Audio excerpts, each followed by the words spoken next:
آج فلسطینیوں پر جو ظلم کیا جا رہا ہے، ہمارے بھائی بہنوں کو سرعام قتل کیا جا رہا ہے، ان بیچاروں پر بم گرائے جا رہے ہیں، پھول جیسے بچوں کو شہید کیا جا رہا ہے، مسلمانوں کو مسجد اقصی میں نماز پڑھنے نہیں دیا جا رہا، تو اب سوال یہ اٹھتا ہے کہ ان فلسطینیوں پر ظلم کرنے والے لوگ کون ہیں؟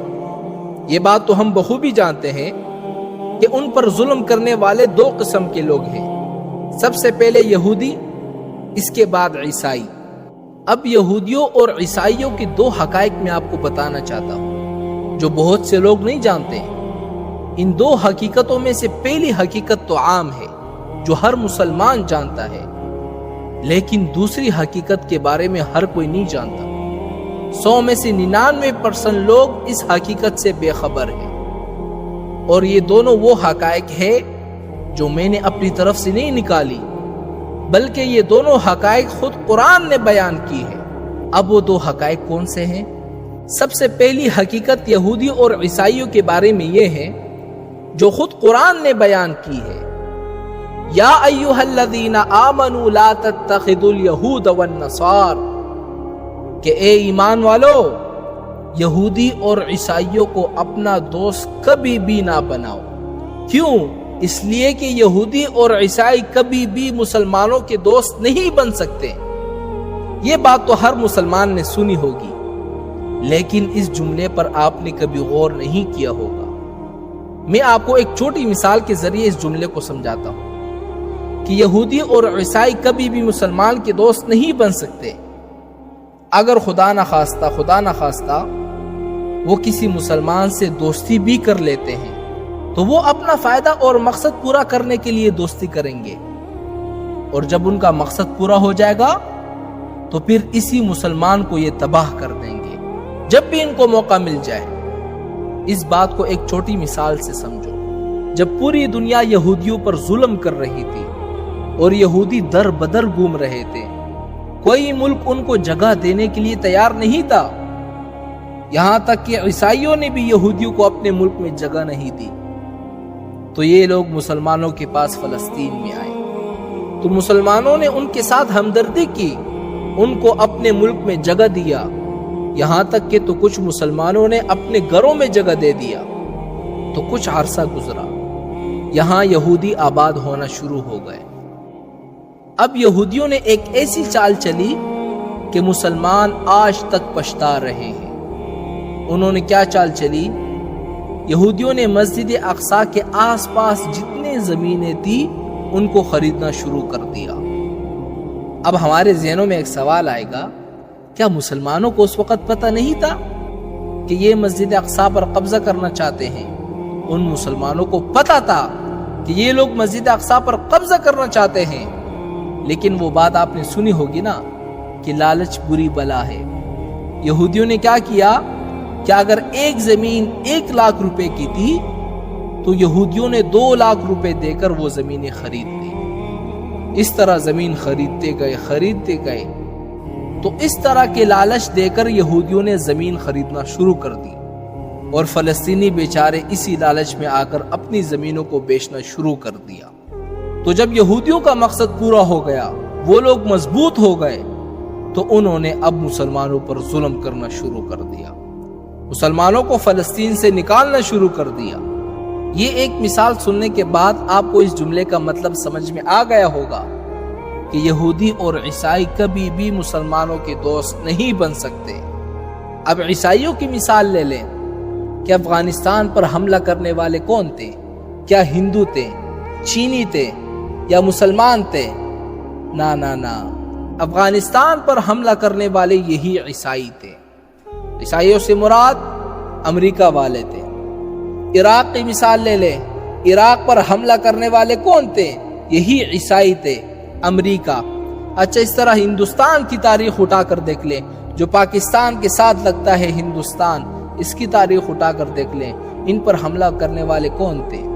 کیا مسلمان تھے یا افغانی تھے یا ایرانی تھے یا عراقی تھے؟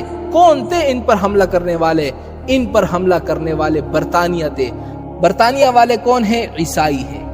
تو خیر، ان دو مثالوں سے آپ کو اس جملے کا مطلب سمجھ میں آ گیا ہوگا کہ یہودی اور عیسائی کبھی بھی مسلمانوں کے دوست نہیں بن سکتے۔ یہ تو پہلی حقیقت تھی جو ہر بندہ جانتا ہے۔ اب دوسری حقیقت کیا ہے جو ہر بندہ نہیں جانتا، بلکہ 100 میں سے 99% لوگ اس حقیقت کے بارے میں نہیں جانتے۔ وہ حقیقت کیا ہے؟ آپ دیکھیں نا، عیسائی اور یہودی یہ آپس میں اتنا نفرت کرتے ہیں، اتنا نفرت کرتے ہیں، مذہب کے اعتبار سے بھی ایک دوسرے سے نفرت کرتے ہیں، عقیدے کے اعتبار سے بھی ایک دوسرے سے نفرت کرتے ہیں۔ اب نفرت کس طرح کرتے ہیں یہ قرآن آپ کو خود بتاتا ہے۔ قالت الیہود لیست النصارى علی شیء، یہودی عیسائیوں سے کہتے ہیں کہ تم لوگوں کا کوئی مذہب نہیں، کوئی بنیاد نہیں، کوئی اصل نہیں، تم لوگ جھوٹے ہو، اپنی طرف سے دین بنا دیا ہے۔ اور آگے سے عیسائی یہودیوں سے کیا کہتے ہیں؟ وقالت النصارى لیست الیہود علی شیء، عیسائی یہودیوں سے کہتے ہیں کہ تم لوگ جھوٹے ہو، تمہارا کوئی مذہب نہیں ہے، کوئی بنیاد نہیں ہے، تم نے اپنی طرف سے دین بنا دیا ہے۔ اب دیکھو مذہب کے اعتبار سے ایک دوسرے سے کتنا نفرت کرتے ہیں، اور عقیدے میں یہ لوگ ایک دوسرے سے اتنی نفرت کرتے ہیں، اتنی نفرت کرتے ہیں کہ عیسائیوں کا ایک عقیدہ ہے، وہ لوگ عیسیٰ علیہ السلام کو اللہ کا بیٹا مانتے ہیں، اور بعض عیسائی لوگ خود اللہ مانتے ہیں کہ عیسیٰ علیہ السلام اللہ ہے، اور بعض عیسائی لوگ تثلیث کے قائل ہیں، یعنی 3 میں ایک خدا ہے۔ اب یہودیوں کا عقیدہ سنیں، یہودی عیسیٰ علیہ السلام کے بارے میں کیا کہتے ہیں؟ یہودی کہتے ہیں کہ نعوذ باللہ عیسیٰ علیہ السلام تو حلال کا بیٹا ہی نہیں ہے، وہ تو یوسف بن نجار ایک ترخان تھا، اس نے بی بی مریم سے زنا کیا، اس زنا کے نتیجے میں حضرت عیسیٰ علیہ السلام پیدا ہوئے۔ نعوذ باللہ ثم نعوذ باللہ، یہ یہودیوں کا عقیدہ ہے۔ اب آپ لوگ مجھے خود بتائیں کہ یہ لوگ آپس میں کتنا بغض رکھتے ہیں۔ اچھا، پھر یہودیوں نے حضرت عیسیٰ علیہ السلام کو قتل کرنا چاہا، انہوں نے اپنی پوری قوت کے ساتھ حضرت عیسیٰ علیہ السلام کو گھیر لیا، تو اللہ تعالیٰ نے حضرت عیسیٰ علیہ السلام کی شکل ایک حواری کو دے دی، اور عیسیٰ علیہ السلام کو آسمانوں پہ اٹھا لیا، اور جب یہودی اندر گھر میں داخل ہوئے تو انہوں نے اس حواری کو پکڑا، کیونکہ اللہ تعالیٰ نے حضرت عیسیٰ علیہ السلام کی شکل اس حواری کو دے دی تھی، تو ان یہودیوں نے اس حواری کو قتل کیا، اور حضرت عیسیٰ علیہ السلام تو آسمانوں پہ جا چکے تھے۔ قرآن خود کہتا ہے وَمَا قَتَلُوهُ وَمَا صَلَبُوهُ، ان یہودیوں نے نہ تو عیسیٰ علیہ السلام کو قتل کیا، نہ پھانسی دی، ہم نے ان کو آسمانوں پہ اٹھا لیا۔ اب دیکھو نا، یہودیوں نے عیسیٰ علیہ السلام کو قتل کرنے کی کوشش تو کی نا، یعنی اتنی بڑی دشمنی کے بعد آج وہ ایک ہیں۔ اندازہ کریں عقیدے میں ایک دوسرے کے کتنے بڑے دشمن ہیں، مذہب کے اعتبار سے ایک دوسرے کے کتنے بڑے دشمن ہیں، لیکن مسلمانوں کی دشمنی میں دونوں ایک ہیں۔ بس ہم کیا کہہ سکتے ہیں، اسی میں رہ گئے ہیں۔ افسوس ہے کہ یہ امت صرف روایات میں کھو گئی، یا تو آپس میں لڑنے میں گزاری، یا نئے نئے روز ایک چیز بنائی، سوچنے کے لیے بھی تیار نہیں ہے نا، کہہ دو تو ماننے کے لیے تیار نہیں ہے۔ آدمی کیا کہہ سکتا ہے؟